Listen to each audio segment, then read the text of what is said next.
mystery and horror, the air itself is filled with monsters. Children of the night, what music they make. He's alive! He's alive!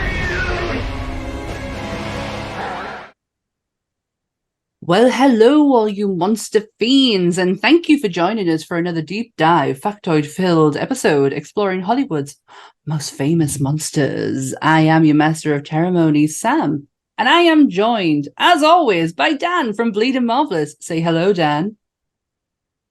Hiya.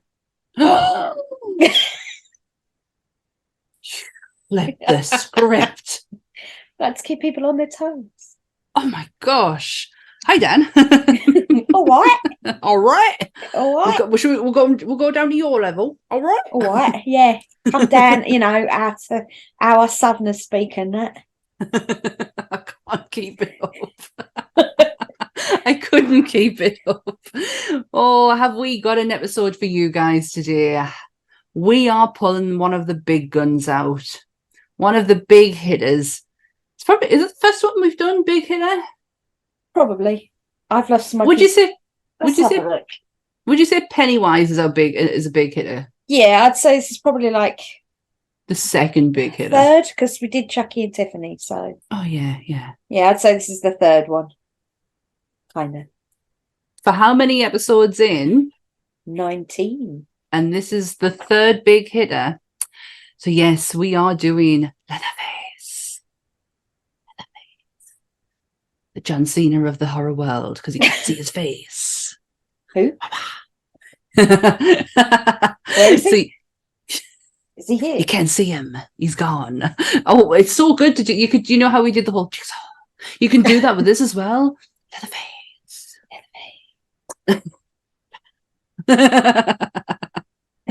So yeah, we're doing Leatherface today. Some geezer, yeah. Some guy with a skin face. So yes, very, very excited for this one.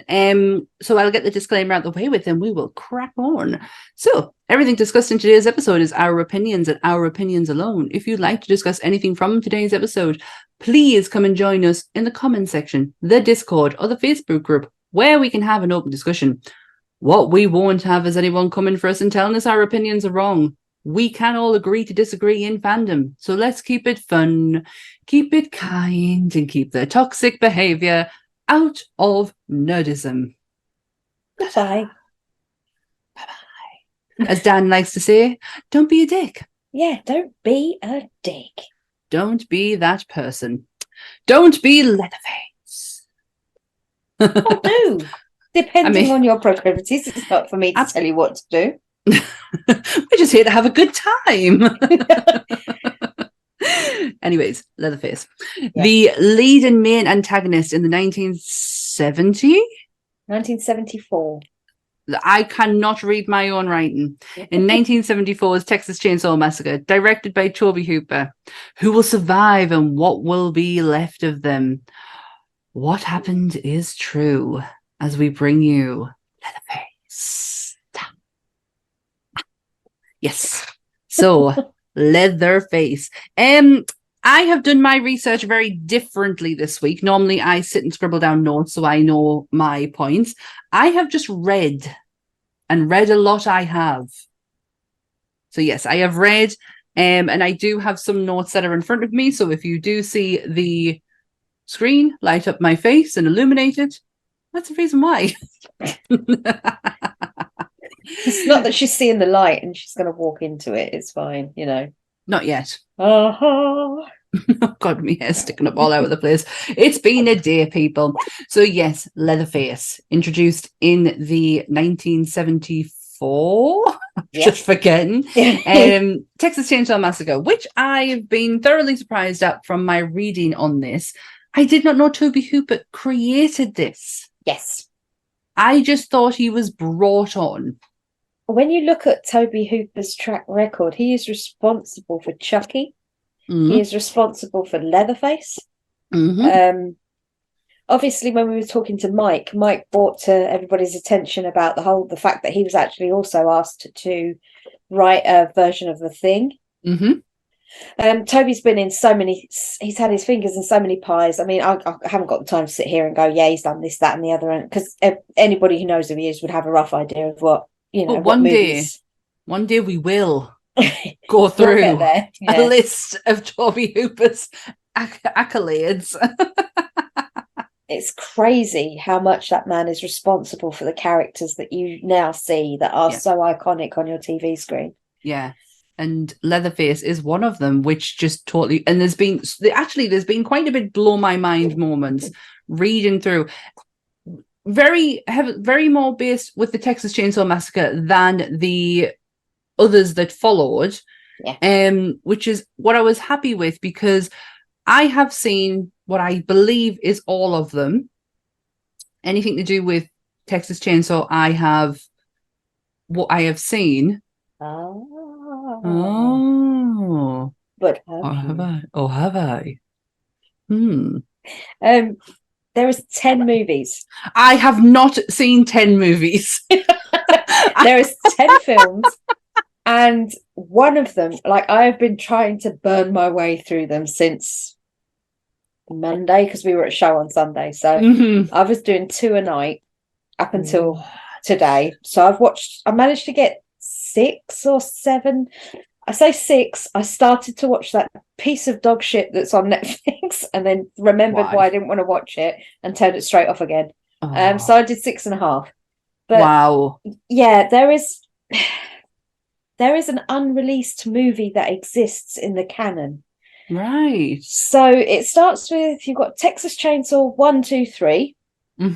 Then you have The Next Generation, which is the Matthew McConaughey and Renee Zellweger version, which I couldn't find to watch, which I was annoyed because I know I've seen it. I forgot all about them. I couldn't watch that. So there was no all right for me, because that is a thing find it. That exists. It is. And they were the ones that they fucked with it too much, that episode, that version, because they changed them from the Sawyers to the Hewitts in that one, and that's where the name changed. But the 5th one was fully made and directed by William Hooper, which is Toby Hooper's son. But never released. It's sitting somewhere on a shelf. It had Bill Moseley in it. He didn't play Chop Top, so it wasn't like a sequel. Okay. But there's that. That's never been seen by anyone. There is a teaser trailer for it in existence, but there is no one's ever seen the movie. It's never been released. See, this whole thing is blowing my mind. I totally forgot all about I'm sitting here thinking, yeah, I've seen the majority of them. I have not, because I have always wanted to see the Matthew McConaughey and Renee Zellweger one, and I have never had a chance to find it. I couldn't, for the love nor money, find it. I've looked in the deepest, darkest corners and was only finding Japanese dubbed ones. So I couldn't watch that one, but I know it's out there somewhere. But that 5th one was called the All American Massacre, and Leatherface was going to come in to a totally different situation, but it was going to be more of a in the city kind of, like, like Jason Does Manhattan, kind of very similar to that. The 6th one was the remake with Jessica Biel in it. I remember that one. The 7th one was called The Beginning. Was Texas Chainsaw Massacre: The Beginning. I think I've seen that. I think Netflix had that on years ago. I might be wrong. I'm sure me and name the next one. Texas Chainsaw Massacre, but that was also available in 3D, and that was the Alexandria Daddario.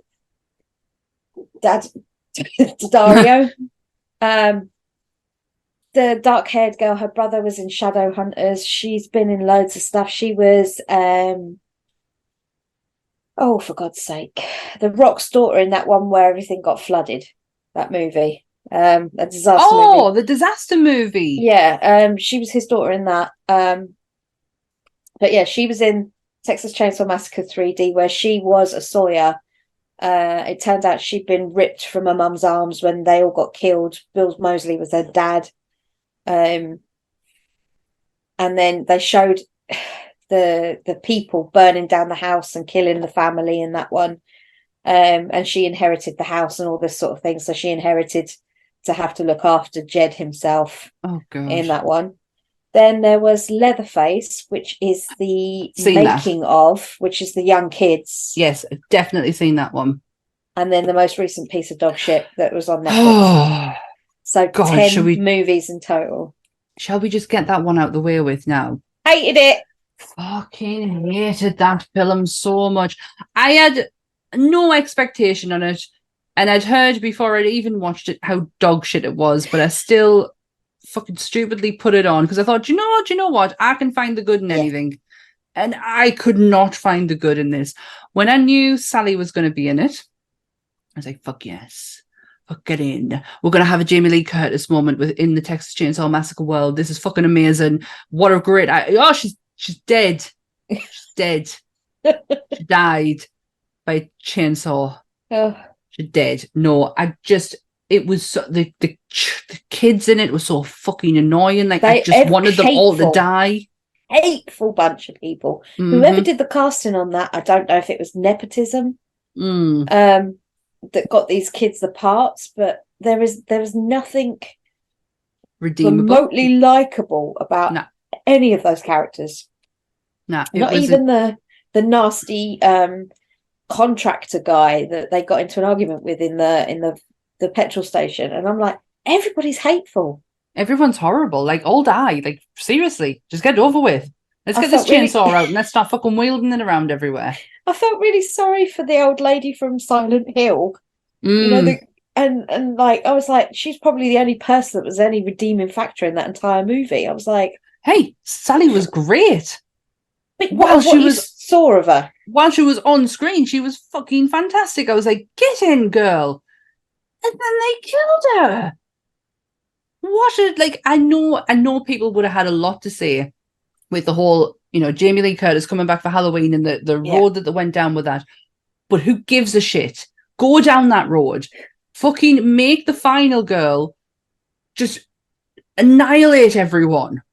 Like the amount of hype they put in that story that she became a Texas Ranger or whatever it was she was, and she dedicated her life into bringing down all these people. And do you know what I mean? It was like this backstory that you got from the guy in the petrol station who was selling all the cheap shit, which would be happening and be real. But they've made such a big thing about her, and then that bit where you see her, she's slaughtering a pig, I think, and her phone goes off, and she's like washing her hands in the water, and then she packs the car up because she's found out he's back. He's back, and it's like, well, he never went away. So this is what I was thinking. I'm like, if you've gone to all this trouble to become this like absolute warrior, because that's what you are with a shotgun, why would you not take said shotgun and go back to the house? Why would you not do that and take the fuckers all out? They killed her off in canon between 2 and 3. If there is a section, there is a thing in the movie lore where Sally died in an insane asylum between 2 and 3, the movies. Because they even mention it in number 3 that she died in an insane asylum. And I'm like, okay, so we're supposed to believe she's still the same character from episode 1, and she's in episode 10, and she died, but it's okay because she's back again, because suddenly she's fucking Michael Myers and she never fucking dies. Do you know what I mean? It's like, are we going with Sally being supernatural now? No, but what we could have gone with is Sally faked to death. Well, Sally faked it. Well, we could have gone down that route. If they'd have decided to do that, it would have made more sense, but it was never explained. It was like it never happened. So it was like it's just left such a bad taste in my mouth. I thought and I felt like this on the Leatherface one. The aesthetic is beautiful. The colours that they use, the scenery that they use, that is quite, that for me, that is kind of like what I want to see from this franchise. But then you put everything else in it, and I don't want to fucking see that. There was a couple of scenes in the new one that are just fucking laughable for any stretch of it. There's this bit that happened, and like I said, I turned it off halfway through last night, so I didn't get to the second one I'll say in a minute, but this first one, it's just where he pops his head up from the sunflower patch, and he's like, hello! And he looks like some sort of meerkat, and They Yeah, used off it that for a goes. fucking promotional poster, and I think it is the poster, actually. I think that's what It's they just use on awful. Netflix, and he's just whoop. The mask is horrible. The It's mask not is the not good. best. No. No. Do you know what? It actually makes the second one look all right. At least there's something about the second one. Whereas this, I didn't like. You can't beat the original. You cannot beat the original mask. But the thing was, there was 3 used in the original movie. There was 3 What? masks. Yeah. They said it was to do with the true upbringing of a southern lady, or like the way that Jed had seen like grandma or mum bringing things up. So he had his killing mask, which is what he wore for obviously killing. God, that explains. Yeah. And then he the had lipstick. and then he had his grandma one, which was the one he did when he was slaughtering and preparing. Mm-hmm. So he had a different one on for that. And then obviously he had his face made up for when he sat and ate dinner. And that's why he was in his suit and everything, because he dressed for dinner. So yeah. Because he's a very misunderstood character. He's a good little southern boy. He is, but what you've got to remember from Leatherface is he has been brought up in this world. Yes. He has not decided upon himself that this is where his life is going. He has literally been brought up in this world, and he gets a lot of shit from his family. Yes. He has a neuro. He has an issue. He has an illness, that he's had since he was 12 years old, and because of that, he is, disfigured. The only one you see his face in out of all 10 movies is the Jessica Biel one. Was he disfigured? Yes, that was the 2003 one. And when he took one of the faces off, and he didn't have a nose, he didn't have eyelids, and I don't think he had lips. It was quick, so you don't see it for very long, but it's the only movie you ever see him without his mask on. So he gets a lot of shit from his family. They are very mean to him. He even has a moment in Texas Chainsaw where he cries a little. Yeah, because he's very sad. He's a very sad boy. He has a lot to deal with. These kids have come into his house and disturbed his life, and he only knows how to react the way he does because of what he does and the family he has. He is quite a sympathetic character if you can get past the chainsaw. Choppy chop chop. Yeah, choppy choppy stab stab. No, he doesn't stab anyone, does he? He has clunks. A hammer. Yeah, he clunks. Oh my god, do I fucking love that noise. Oh, I don't know if that makes me really sick, but I love that clunk. And then because you hear the pig squeal, and then you hear his feet are like clumping all over the place because he's dying, and I love it. What I also found interesting about Texas Chainsaw, no music. Yep. Only animal sounds, which I thought was genius for intensity. That's for the first one, wasn't it? Yeah. Obviously the second one. There's music in that. That second one, though, I think I didn't hate it. I actually quite enjoyed it. I don't hate it, and I don't, because Bill Moseley's in it, of course, and then Chop Top is a fucking iconic character. Yeah. But it's the mask. I can't It's his ear down here. I think that's got a lot to do with it. It's so right down here. I don't have the same kind of emote that I do when I'm watching the first one to when I'm watching and obviously clearly it's very different and it's very of its time, but you still have that kind of connection to the family. Yeah. Even though if you like or dislike them. Granddad's always there, and yeah. I did learn a lot about Gunnar Hansen today. What a man. What a man. There's been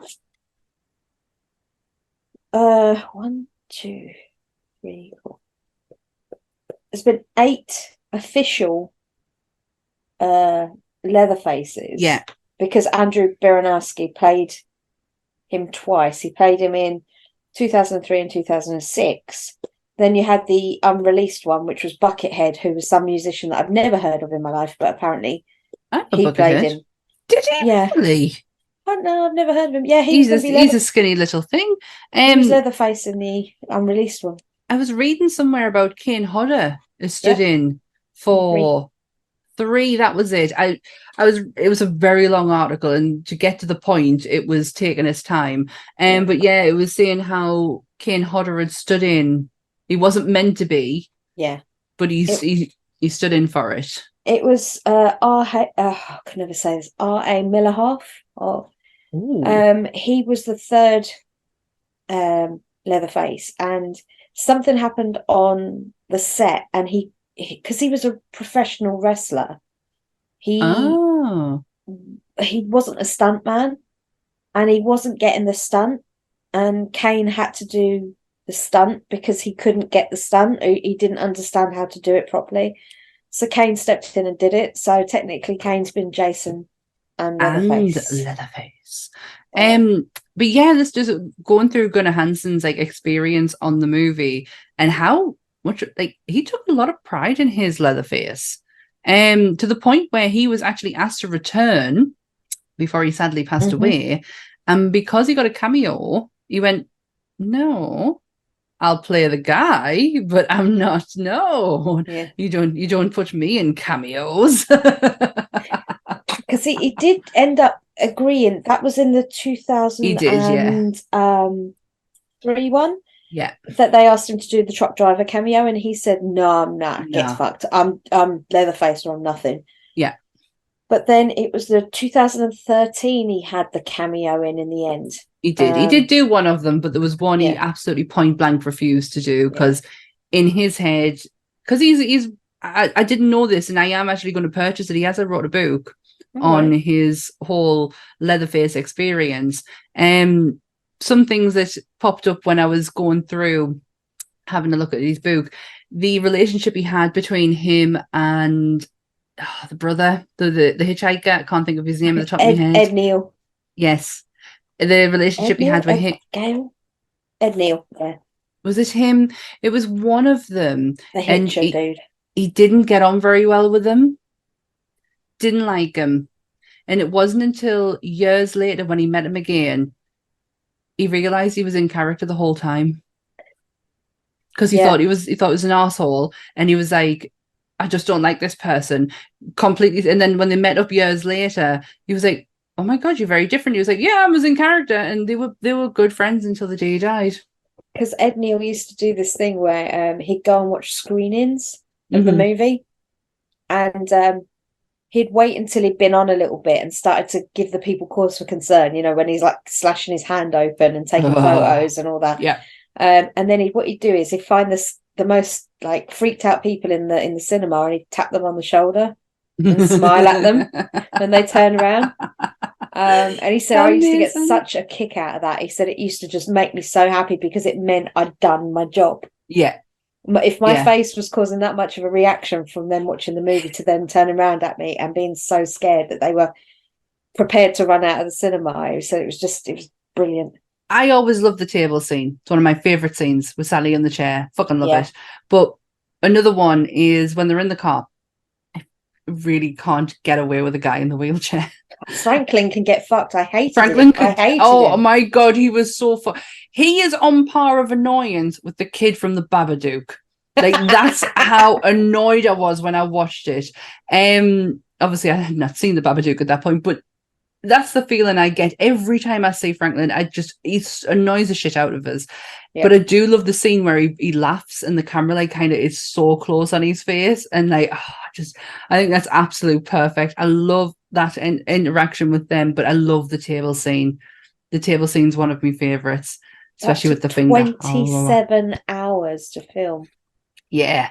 Was it because Grandpa would not take his makeup off?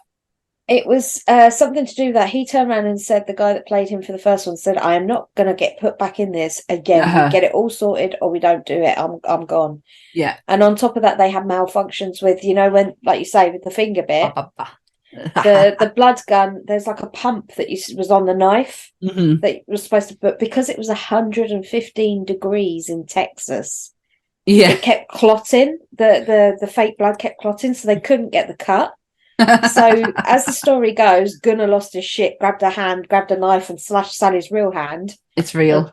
And stuck it in the mouth. And it was just like, wow, she wasn't psychologically done at that point. I think I would be very much pushed over the edge by that. So yeah, it sounds like Gunnar did not have a great experience on this, because I'm just reading here in an iconic scene with Gunnar Hansen. He swings the chainsaw in frustration because Sally gets away. Hansen was directed to look frustrated. He knew stomping his feet in anger would not suffice. He changed it to swinging his chainsaw because he wanted to scare the director, Toby Hooper, as payback for him for the way he treated him during the casting of the filming. But he actually ended up cutting his leg.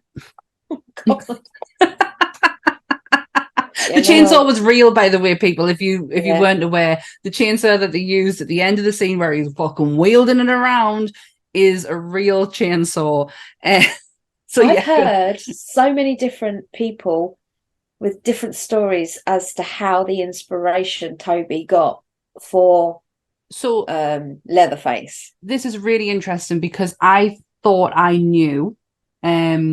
Everyone, if you ask anyone, the inspiration behind Leatherface, Ed Gein. Yeah, that's where it comes. But there's more to it. There's much more to it, and this is what I've learned today. I'm going to pull the page up of the person I've got the inspiration on. What do you know, Dan? Well, I've been told that. I found that Toby was really good friends with the doctor. Mm-hmm. And the doctor told him a story about when he was at college. The doctor was at like medical school. Yeah. And how him and his friends broke into the mortuary, found a cadaver, skinned the cadaver, and wore the skin for a Halloween costume. Now, it sounds far too far-fetched. It sounds far too far-fetched for it to be true. It sounds like he's made it up just because it sounds better. And because the other version I heard was so simple, it seems to be more like the real inspiration, which was he was Christmas shopping. Yeah, I've heard the Christmas shopping one. I've heard that one. He lost his shit because there was so many people everywhere, and he was in this department store, and he just glanced over to the hardware section and saw all the chainsaws on the side, and he just thought to himself, what if I grabbed a chainsaw and just cleared a path? And so he went home. Yeah. So then he went home because the idea stuck with him, and he just pen to paper. Yeah. Ed Gein is a part of it. Yeah. But also Elmer Wayne Henley, a name I have never heard of until right now. He is an American serial killer incarcerated in Durham. Absolutely not. Texas Department of Criminal Justice. He is a prolific serial killer abducting teenage boys and young men. Lovely. I'm not going to go into his crime details because it is fucking very convoluted. I love the fact that it is conviction, murder with malice, 6. Murder with malice. Can you murder someone else in another way? Murder with happiness? Kill him with kindness, but I'm not sure how that really works. So there is a serial killer attached, and if you are interested, go and look up the name Elmer Wayne Henley. So he was another inspiration behind the creation of Leatherface, along with Mr. Gein, and his dressmaking abilities. Well, did you know that the farmhouse from the first movie is now a restaurant and hotel? Yes, that you can visit. Yes, I was like, I really want to go there now. I will reference where I got this from. What culture? Thank you. Yes, I read that earlier today, and I went, I want to go very badly. There was something else I read as well in the What Culture article, and it really stuck with us. That they class it, and many others do, as one of the greatest Vietnam War movies that was never made. And I loved. It took me 3 reads to understand what they meant by that, and it's all to do with where America was at the time. Yeah. Vietnam War, Watergate scandal. The kids represent the way of America, and the family are the shitstorm. I think I read that right, but it did say it was they would class it as one of the greatest Vietnam movies that is not directly about the Vietnam War. I heard something about Vietnam, but I didn't go into it. So, I have it right here somewhere, but yeah, it really. I did have to read it a fair few times to like try and understand what it actually meant. I hate the fact that they do this whole next thing on their article thing. That is just really fucking irritating. My computer's having an absolute meltdown because I'm asking it to do something. Hang on, it's coming up. Oh my god. There we go. When someone asks you what is your favorite Vietnam War movie, chances is you'll never answer Apocalypse Now, but you'll answer Apocalypse Now, Platoon, and Born on the 4th of July. But Texas Chainsaw Massacre is an equally viable response. Toby Hooper intended the movie to be an allegory, allegory for the conflicting and created Leatherface as a personification of what is perceived to be an overall decline in humanity in the 1970s. That's very deep, isn't it? Yeah, the movie was filmed in the forbidden shadow of events like Vietnam and Watergate scandal, and the teens who were slaughtered by Leatherface represented the youngsters who lost their lives in the war, and the visual horrors on show throughout represent the atrocities committed during the conflict. Leatherface and Texas Chainsaw arrived at a time of social turmoil and institutional instability, and there is as much a response to these are the metaphors for them. So in a way, Texas Chainsaw Massacre is one of the most important Vietnam movies ever made. If you understand subtext. Yes.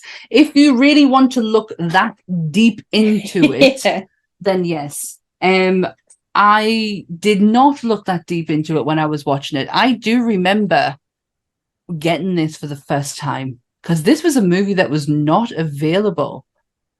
Am I right? For a very long time? It got banned in the UK, I think. It got banned. Because of the opening scene where they tied the two corpses to the graveyard to the tombstone. That's why it got banned?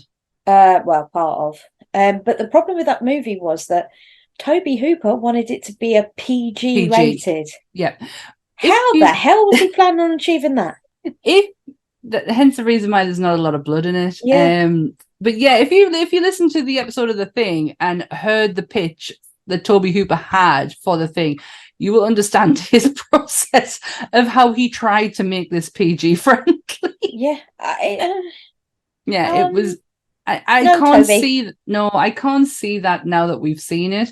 But I do remember when it was available, and I think it was like an anniversary special on a steel disc back when Music Zone was a thing. And they had it on for like £1. Like it was not like it was so cheap.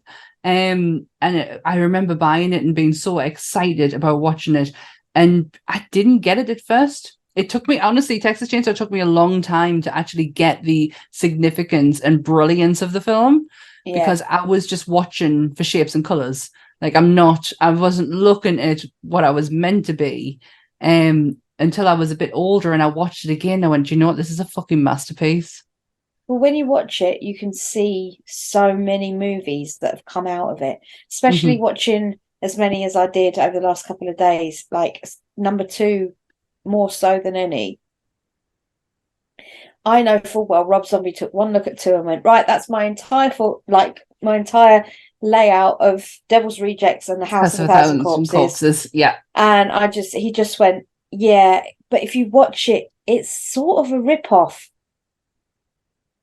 It is sort of a rip-off, House of a Thousand Corpses, of that, not just because Bill's in it, but also like what Bill does in it. Bill has actually been in 3 of the movies, Leatherface movies. He was in I feel like 2. I knew that. I listened to a great podcast called Tales from the Boo Crew. Really lovely people. I've spoke to them personally, just through message and Instagram lives, and like they are such a great podcast, and they get some amazing guests on. And Bill Moseley has done quite a few, and I'm sure I heard on there that. Yeah, he's done 2 because he was he did the All American Massacre, which was never released, and then he was in the Alexandra Daddario one, 2013, I think it was, one where he played the dad Sawyer in that. Right. So he's been in 3 Leatherface movies. So he's played a character in a Leatherface movie more than he's played Otis. That's a travesty.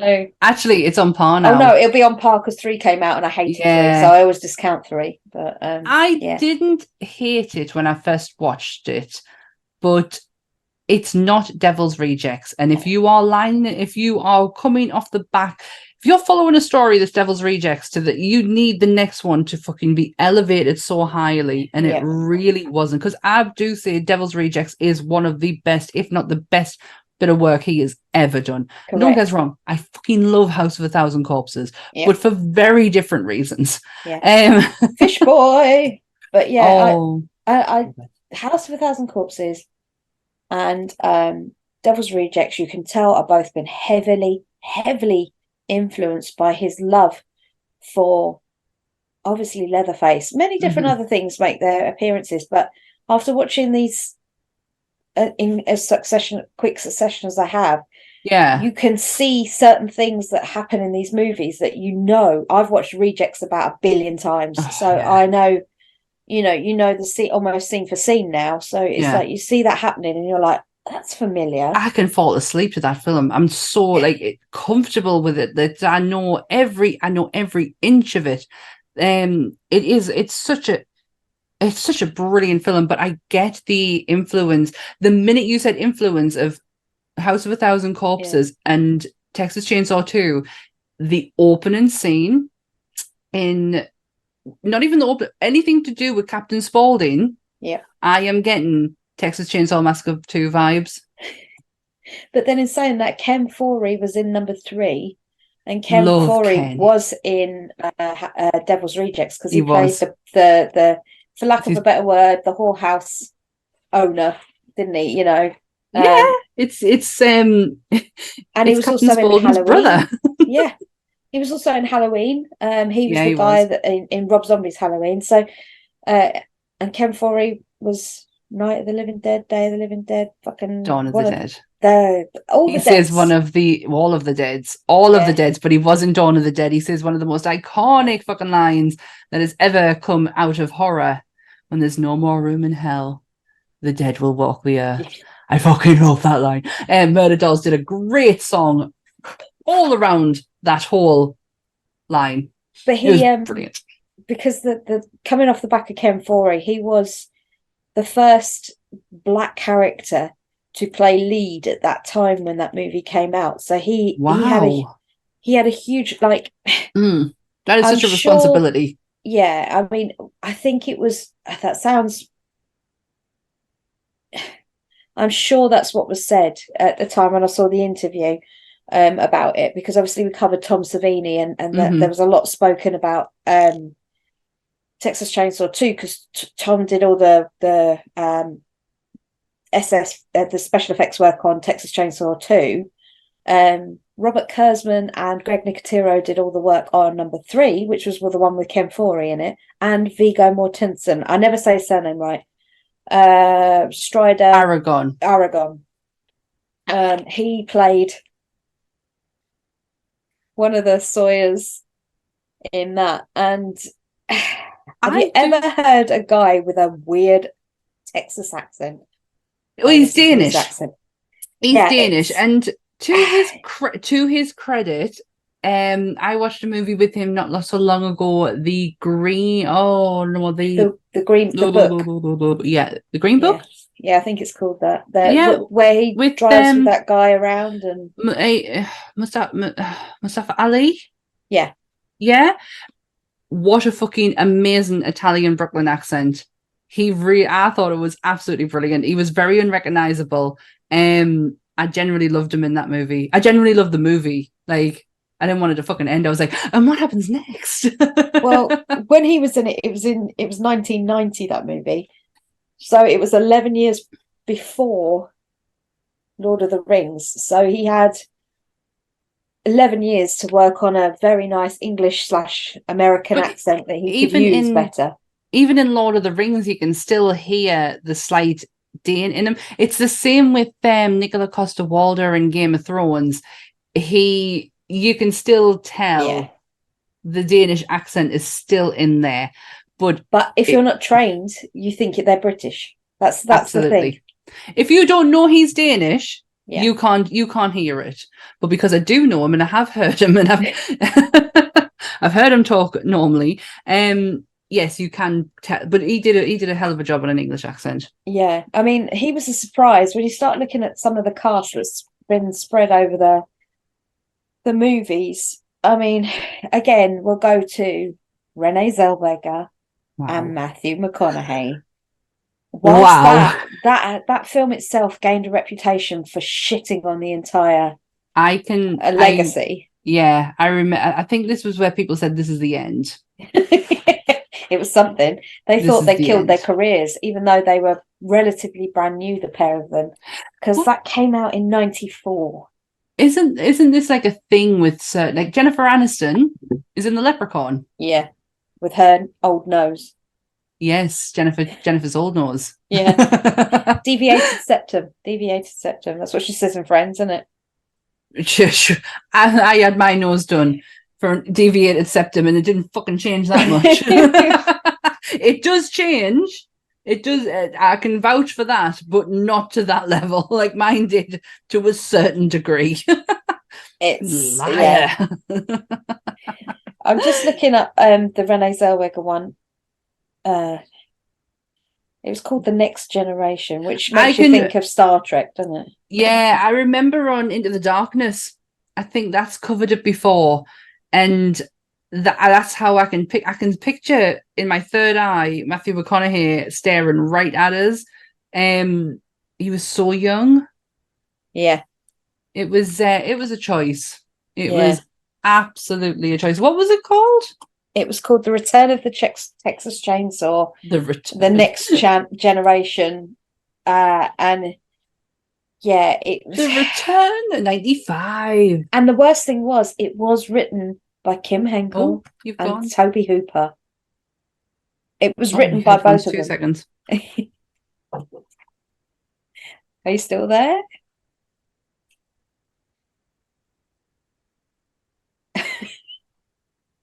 Have they died? Are you there? Yeah, I'm here. There? Yeah. Oh my god, my Bluetooth disconnected. I touched your phone again. No, I didn't. I didn't touch it at all. When did that do that? Oh, it was when I went to check the camera and my headphones disconnected. It's a Bluetooth headset. Right. And I absolutely hate it. At one point, I used it only just to connect to my phone. And I was like, oh, this is ridiculous. Sorry about that. My apologies. My God. I was just saying that movie itself, which was hailed as one of the worst out of the whole 10, was written by Kim Henkel and Toby Hooper and actually directed by Kim Henkel as well. So the two originators of the entire franchise wrote the most dog shit version apart from the brand spanking new thing. I am looking at the Leatherface mask. I am looking at oh my good God. It's not a mask, actually. It's a rubber mask. It's not a put together constructed piece of work. It's a rubber face mask with a wig with red lipstick. Are you fucking kidding me? It's bad. That is so terrible. I implore you, people of the Monsters Up North chat, Google it. Yes, it's a sight to behold. It is absolutely horrific. It got 3 stars as an audience review. That's fucking generous. It is generous. Wow, yeah, 3 stars. Oh wow, that is an absolute shit show. Yes, that mask is absolutely awful. I mean, there's been so many little side things that have also happened with Leatherface, which you find with the iconic horror characters. Like he had his own comic book, Leatherface, in the 90s. It was published by Topps, the guys who do the trading cards. Who my best friend works for. Yes. And they basically did a 3-issue comic of Leatherface versus Jason. There was only 3 issues, but 3-issue miniseries published by Topps Comics in the 90s, which saw Friday the 13th, Texas Chainsaw Massacre crossover. Which, to be honest, let's fucking do it. Let's do. Does Leatherface have a name? Jedediah. Why did I not know that?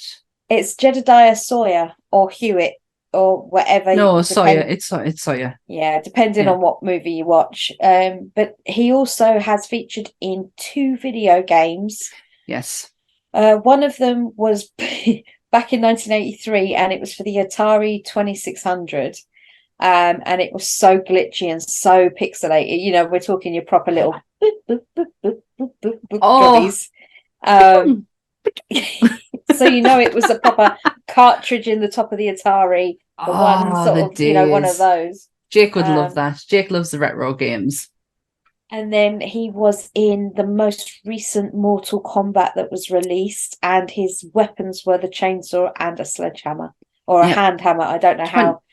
He wields a hammer and his trademark chainsaw. 2015, Leatherface is one of the guest characters in the 2015 fighting game Mortal Kombat X. Mortal Kombat. Yes, I did. I read that today. Again, thank you for my source. What culture? Alice Cooper filmed one of his music videos. Okay, we are literally on the same fucking list here. Are we? Yeah. That would explain why they're in the row on my thing then. But yeah, they must all right. Okay, so can I even credit What Culture now that everyone has the same list? I was going to say I've seen. This is the issue you have when you research. You come across so many top 10s, top 20s, top 15s, and every single one is exactly the fucking same. So yeah, it's all the same. But yes, the Alice Cooper recorded. What was the song? I did read it earlier. House of Fire. That's it. Yes. That's it. Yeah. Leatherface and his family would be proud, is what my article says. It's quite intriguing. Like when you find out how the first movie was really filmed, like it was all favors, like, you know, with John Carpenter and Halloween. John Larroquette. Yeah, was paid for the opening narration with a joint. Yes, which I thought was fantastic. I think it's brilliant. I love that opening, by the way. But then he came back after establishing himself as quite a well-known actor at that point for the 2003 Jessica Biel remake, and he was the one that did the voiceovers on that as well. So, but he got paid this time more than a joint. So, yeah. Yes, he got that coin this time. Yeah, didn't want to get high, but yeah, it's what was I going to say? Right, I need to stop reading that. Honestly, I've read so much, but I can't believe I'm kicking myself because I forgot about the Matthew McConaughey. I honestly thought, I was like, you have seen what is out there for Texas Chainsaw Massacre, and clearly I fucking hadn't. I have seen that film, but we are talking decades ago. We're talking somewhere in the 2000s. You know, that's how long ago it was. If it wasn't for Into the Darkness, I would never have actually. Oh, actually, no, it wasn't. It can't have been Into the Darkness, because they are just doing their promotion work because they're moving up to the 90s. Yeah, so they've done 1 to 3 in the 80s, and now they're moving on to the 90s, aren't they? Yeah. So it can't have been that. It must have been something. Oddly, in one of them, and I don't know whether it was Into the Darkness 2 or 3, Bill Moseley does talk about the fact that there was going to be a sequel to 2 that didn't materialise, which was Chop Top was going to become a DJ in a nightclub. Yes. And he can't actually remember talks which about one it in it the is. episode. Yeah. But it Again, got shelved. Yeah. again, if you have not seen the Into the Darkness documentaries, they are on Shudder. They are actually easily to get a hold of as well. 12 they hours. 12 hours of absolute, it's like going down memory lane. And it's also it's so, I love lists like this because I get to see obscure movies or even just movies that I've never heard of before. They're The first absolutely one, I was writing them down as they were coming up, ones I hadn't seen, and so I Yeah. was going and watching them. But yeah, there was a hell of a lot on there. They are absolutely fascinating to watch, and they are now moving on to the 90s. I think it's going to be sublime. Yeah, I mean, the 80s was when I think horror was at its most experimental. Like the late 70s into the 80s, you had so much there that was, you had your slashers, your gore, you had your body horror, there's so much that spanned that one decade. 90s is where it took a dive in places. So I want to see how they, until about 96 when Scream came out, there was that period of time in between that things weren't really sitting right. No. So I want to see how they cover those years. Yeah, because they complete it's horror to it. It's the horror genre to its essence, over exaggeration, and the slasher genre just got too much to the point where it was non-existent by the end of the 80s. Nobody was fucking interested in it. But it was the same in the 70s when you had a lot of I don't know how best to describe them, but they're actually some of my favorite horror movies to watch. Is kind of like it's devil worshipping in the 70s, kind of like very pagany. Right. There's a lot of movies that I've seen. Oh, there's one me and Anth watched and it was absolutely phenomenal. But that was the 70s, was more about the worship side of horror. Yeah. And what are you willing to do in order to, it's very midsummery, basically. And but back in the 70s. The craft and I know what you mean. Like Dario Argento dealt with a lot of that in a lot of his movies. That whole and Roman Polanski in Rosemary's Baby, the whole devil worshipy thing. That was very heavy in the 70s into the 80s. Wasn't it? Satanic Panic came in the 90s. There was one in the 70s, 80s as well. Oh, Anton LaVey. Oh, fuck yeah. Yeah. Sex magic. Yeah. He knew what he was doing. Oh, Let's he put did. it that way. And it did go into the 90s because he got there a lot of his stuff got carried through by his followers, but he was actually known for hanging around with Jane Mansfield, and he brought her into his little clique after a little while, Anton LaVey and Sammy Davis Jr. And he was responsible for quite a lot of strange friendships at the time. Yes. Jane Mansfield's anyone who talks about it will always say that she had absolutely nothing to do with the satanic side of it. He was just a friend. Sammy Davis Jr.'s camp also say the exact same thing. Yeah. David Bowie also in there as well. And they're all dead. Have you noticed? Oh my god. Satanic. Jane Mansfield. I mean, Jane died fucking horrifically. Yeah, I've seen the car because you went to the Death Museum. I did, and I know. We shall not mention Scott, but yeah, I know of Scott. I've met Scott on a few occasions, but he was so excited to show us his collection. We got a sneak peek of the museum for free, so he brought us around and showed us Jane Mansfield's car. And he explained to us about how they now call that the Mansfield bar, that when you're driving behind a lorry and there's that low bar. Oh yes, that's right. Yes, underneath the back bottom, it's called the Mansfield bar because it stops you from going under the back of the lorry in front. So that's right. As that was what happened to her, and it decapitated her, but not from the neck. It took her top of her head off. It didn't. Took her hair piece. Right. He's full of shit. He's full of shit. It took from there off. It has been absolutely verified. Right. All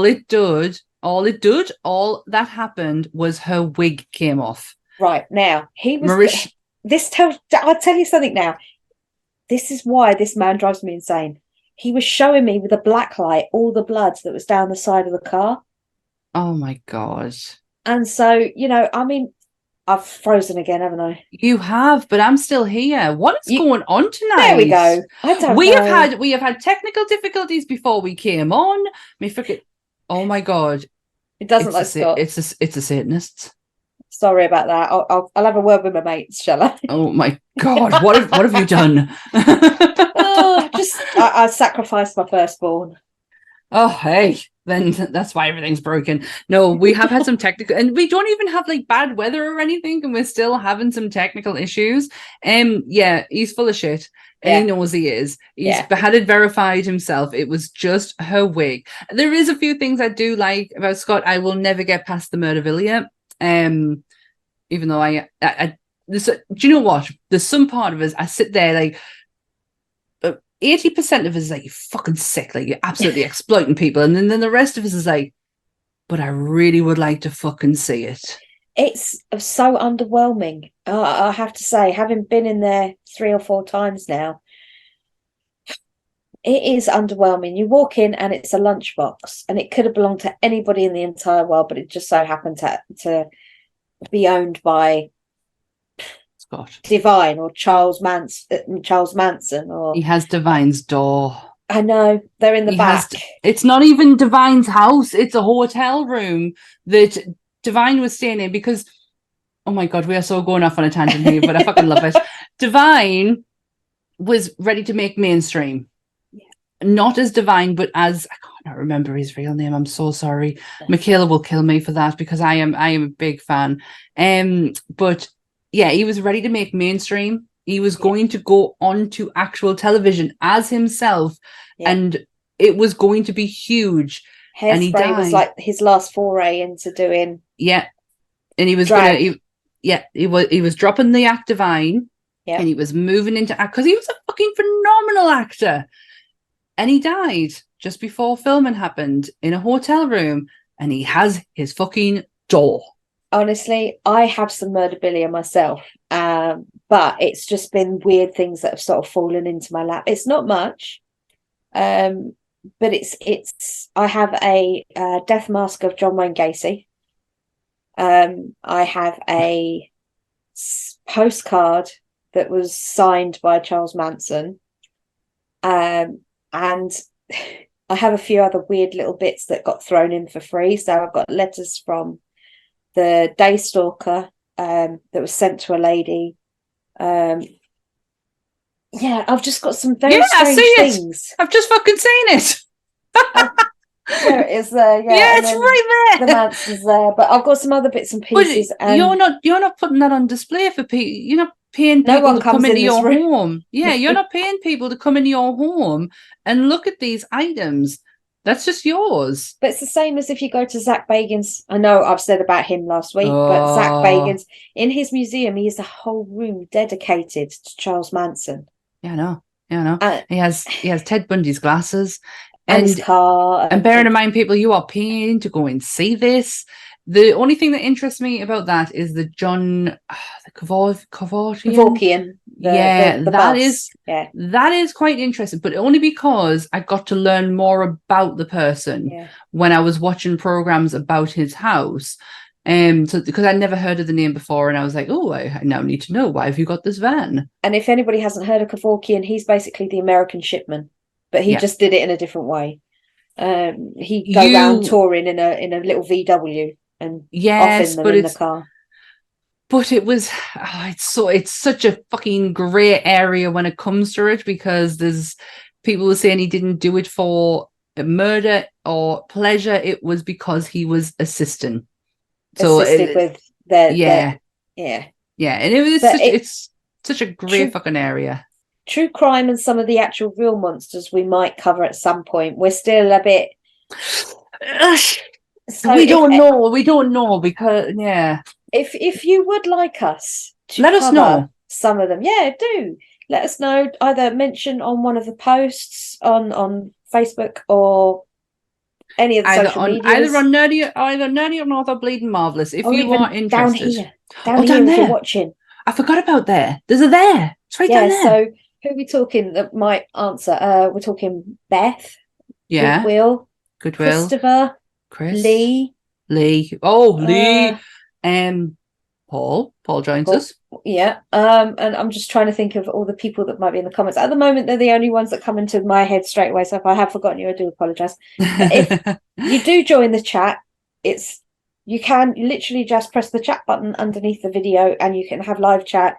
We're in it 9 times out of 10. If I'm not in it, Sammy's in it. If Sammy's not in it, Paul's in it. There's always one of us in there somewhere. Yeah, let us know. We would be interested, because I would do it if people are interested in it. Yes. But if you're not, then fine. We happy shall not to touch it with a shitty stick if no one wants us to.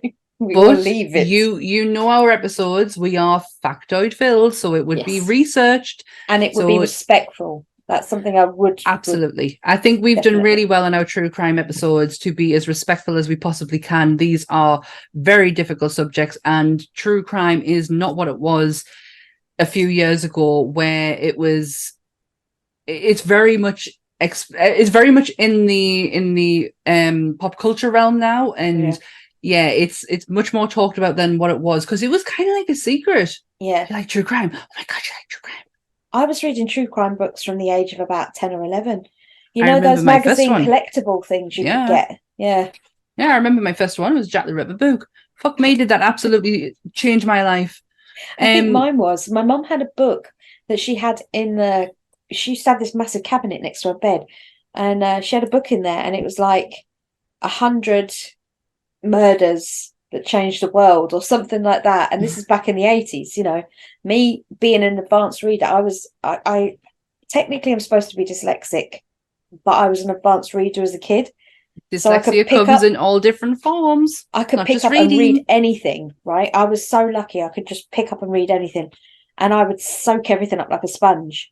Mm-hmm. And when my mum found out I'd been reading this book, she was like, you shouldn't be reading it, you're too young. And I was like, I know what they're doing is wrong, Mum. I don't think, you know, I'm not having a conversation like, I know I'm not going to go out there and kill something, you know. I was just curious. I'm not going to go outside and off 5 ladies of the night. Like, I'm not right. I remember picking the first ever true crime book I ever read was a Jack the Ripper one. I think it was either my dad, because I'm sure my dad had a thing about Jack the Ripper, or it was my mum's cousins who were babysitting us, and I can't read. My dyslexia is reading and writing, and I obviously couldn't read it, but I could look at the pictures and all the gory pictures, because it had every single one of their autopsy pictures in there.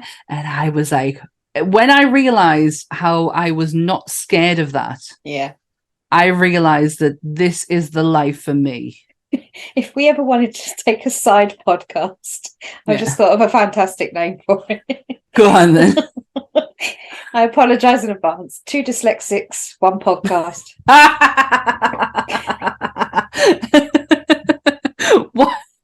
What will you get this week? Do you know? It's so funny you say that, because that is actually the name of my old YouTube channel. It's not 2 dyslexics. It was 2 girls and a cat. Well, you know, 2 dyslexics. Get what you get. One podcast. Oh, have we got any more on Leatherface? To be honest, it's been a difficult one, given that I've not done my notes, and I don't think I'll be doing this way again, because it's not helped me in any shape or size. But I have had a very strange couple of weeks. I don't know if anyone knows this, but I don't work full time. I work part time, so I have time to do things, and I have not had said time because I have had to work full time. And I just need to ask the people, how do you do 9 to 5 Monday to Friday and only have Saturday and Sunday off? How do you do your lives? Because I've had to do it for 2 weeks and it has been fucking torture. What is a life? I mean, my last 2 weeks have consisted of 5 days of work, Saturday going in and getting tattooed by Creature. Then, so that was all day. pretty much. And then Sunday we went off to Sheffield. Well, Saturday night we drove to Sheffield to do popcorn. Oh, on that's the right. Sunday. Yeah. And then I was back at work on Monday, and here we are pre-recording Today. on Thursday because magic. Ooh. Magic. Magic. And I've still got one more day to go, and so I'm Same looking here. forward to Saturday. But the chances are we'll probably go to see Rob's mum in Gloucester on Saturday. So, well, I'm not going to go and see Rob's mum in Gloucester, but I am. You at can work if you tomorrow. want. Let's all go. Yeah. Let's go to Rob's mum's. Yeah. I am at work tomorrow. It's Friday. I don't work Fridays. But I am work tomorrow. And then I'm off Saturday and Sunday. And last week I was ill. Thanks to what I thought was food poisoning. I don't think it was. I'm not too sure, but I was ill. And then I've had to work Monday, Tuesday, Wednesday, and this is not my week. This is not my days. So I'm very much all over the place. So I don't think I'd be doing. I thought I'd be trying to be funny and see if I, if reading would, lodge itself in there. We have to try these things to see if they work or not. It's very true. That is very true. But we must appreciate your artwork on your arm. It's crispy, so I apologize, but yeah, he's a bit he's at that point now where fucking phenomenal. If you all remember, we had Creature from the Black Tattoo. Yeah. I don't even think I know we talked about your tattoos the other week, this week, maybe that week. He did all of that arm, and he did her most recent one. That when I said he was one of UK's greatest tattoo, I am not fucking joking. His work is phenomenal. And I'm not just saying that because he's coming back on again. But even Pure Horror, she even said to me the other day at Popcorn, she came up and she went, even I don't have that as a tattoo. And all he kept saying was, she's going to hate me for doing this. She's going to hate me because she wants this one. And I was like, but I've got it. I love the fact that that it's not the Frank that we always talk about, but it is a Frank. It's Herman. Yeah, because I grew up on the Munsters when I was younger. It was like a safety net for me, the Munsters. Like a lot of people had the Addams Family. I was more Munsters. I was a Munsters, because it was just. It reminded us, because I love Bewitched and I Dream of Jeannie, and it kind of fell into that wheelhouse of television. So I really loved that style. So the Munsters, I own them all on DVD, and they were like, I think I bought them for my 30th. That was a long time. It was 10 years ago. Yeah, so the Munsters are my favourite. But you do have some form of a Frank on you. Yeah, I love Fred Gwynn. I always have done. Sometimes death is better. Exactly. He was Jeb, and he was also the dad in The Boy Who Could Fly, which is a little known film. I fucking don't remember that film. I do remember it, and it that. No, it was My Left Foot. Used to terrify the life out of us. Not the How boy. Can you get The Boy Who Could Fly and My Left Foot? I don't know. They are very different films. Very different films. Really different, but yeah, they used to freak us out. It used to scare us. I love them. I love I really do want the line, sometimes death is better, tattooed on us, just so I can constantly say it to people whenever they walk past me, because I love doing the voice. Well, I love the fact that there is a prequel coming out as a TV show on Paramount Plus in October called Pet Sematary Bloodlines, which I'm really looking forward to.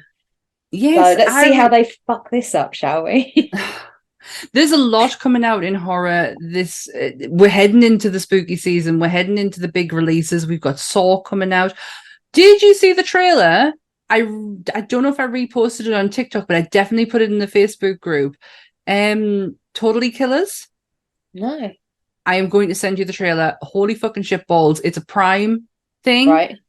It's got Sabrina in from the Sabrina, the Teenage Witch, not the Melissa Joan Hart. The new series girl. Yes. It's got her. Yeah. She was in Mad Men. She played the daughter in Mad Men. Her in it. And it looks fucking hilarious. But it's a proper 80s slasher. Right. Oh, it's like Hot Tub Time Machine, but with 80s slasher movies. Yeah, it's time travel in there. but they actually in the trailer take the piss out of time travel.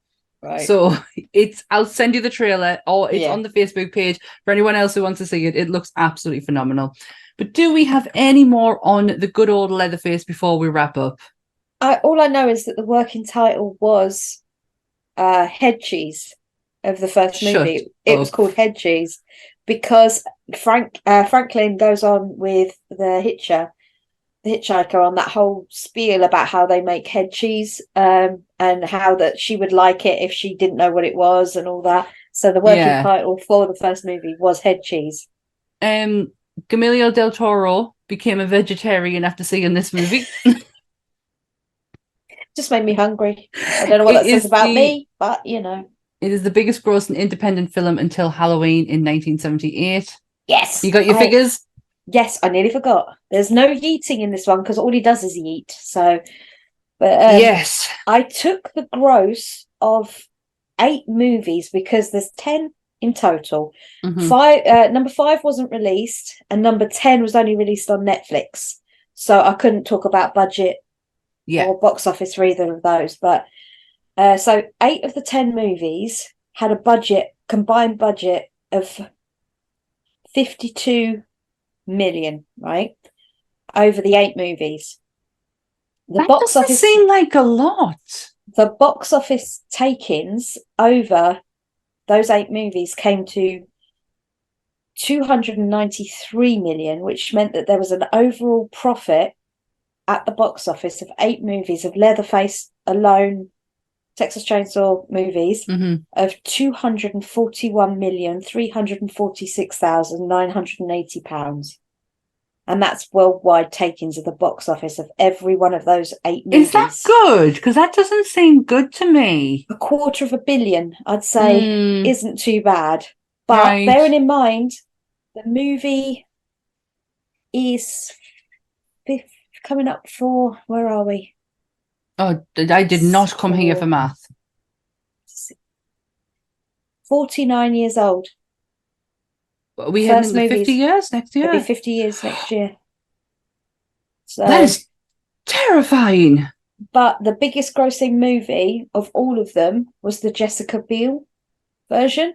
Of course it was. That literally at the box office took 107 million on its own. So good golly, Miss Molly. Also, a quick one with that as well. Lauren German played the hitchhiker in the Jessica Biel version who shoots herself in the van. Lauren German is also well known for Lucifer. She plays Lucifer's girlfriend / wife / whatever we're calling her in the TV show with Tom Ellis. She also was in Hostel, and she played. Yeah, so Lauren German's been in, or Jermaine, I'm not sure how I'm saying her surname if we're giving it a little flair. But yeah, she played the Hitcher in that movie. Oh, so, interesting. Yeah. Okay, kill count. One. Yeah, I got. Well, you go. No, you go, and then we'll go to kill count. In the 2003 version, with Jessica Biel, Dolph Lundgren was offered the part. Yes, he was. Of Leatherface. He absolutely was. I read that because it was on the back of Gunnar Hansen saying absolutely fucking no. Dolph Lundgren did exactly the same. Yes. He said absolutely no, thank you. I'm going to stay at home with my family. Expendables though, sign me up. I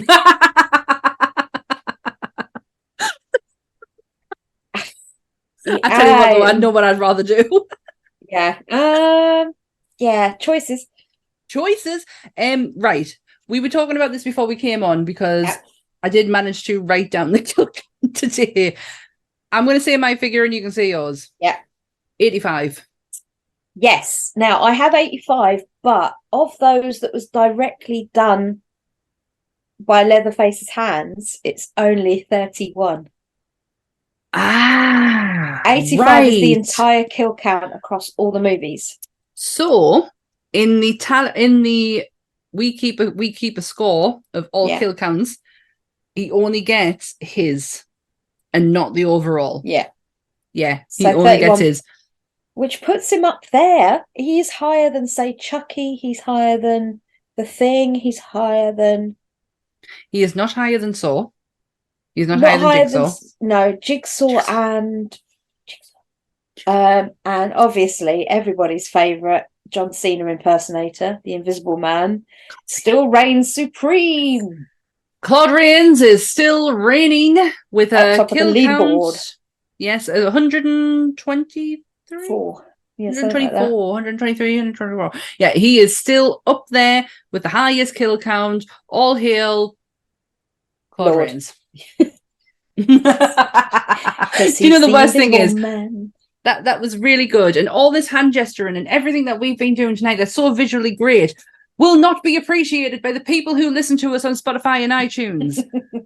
So if you want to come and see some great movements, yes, and even look at our you don't get this on YouTube, on iTunes and Spotify. You do not. So yes, join us on YouTube. But yeah, on the dark side of the podcasting world, I think we're done. Yeah. I'm done. Yeah. I'm spent. Yeah, I'm spent. Oh, yeah, you bet you fucking are after watching all them films. Jesus, man. I know when you messaged us the other night you were watching them, I generally just thought you were like going through like 1, 2, and maybe the most recent one. No. I'm committed to this podcast. I'll have you know. I am in a very different way. I am very committed to next week's episode. Yes, I'm really looking forward to this one. Yes, we are going away from the actual monster, and we are going to a man behind the monster. Ooh, who could it be? Who could it be? I'll tell you. It is. We are doing one of probably the best villains in Hollywood history. We are doing Gary Oldman. All hail Gary Oldman. One of the best underrated character actors out there. I will cover.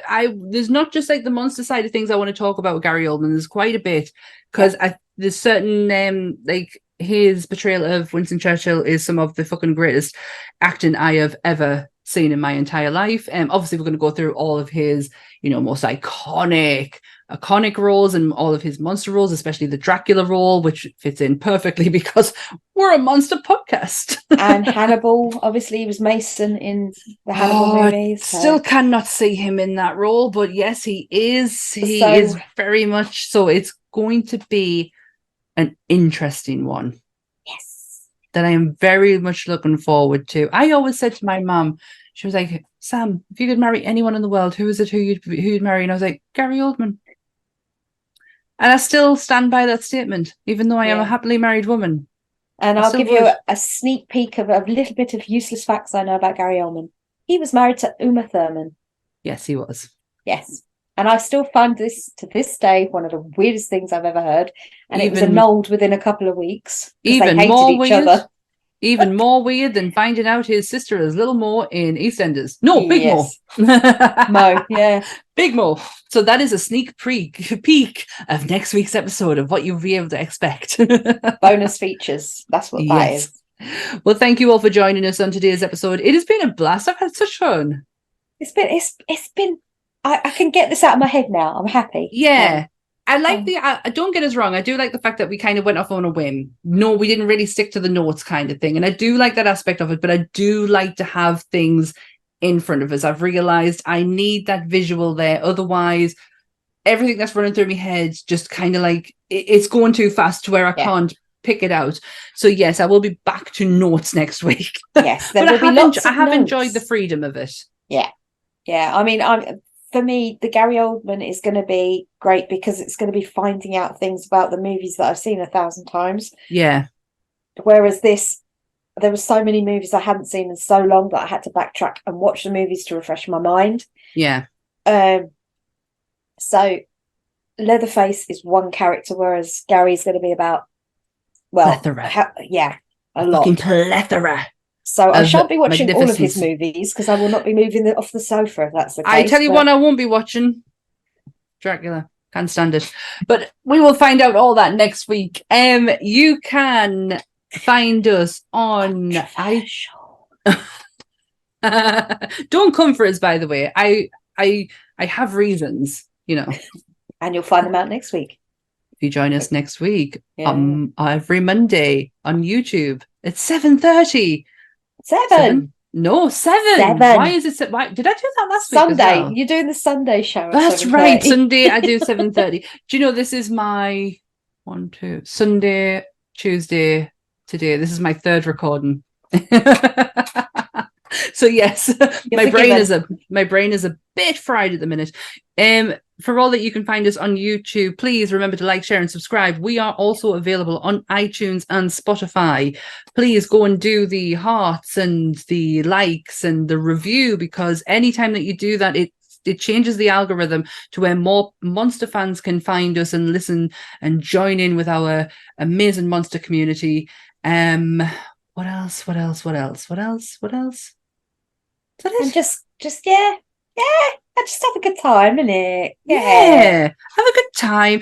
Oh, also, while you're having a good time, if you want to go back over our back catalogue, that would be, absolutely fantastic. We have some absolute classics in there. So get yourself amongst, the Wolfman, the Invisible Man, Pennywise. These are the ones that I can remember. The Thing.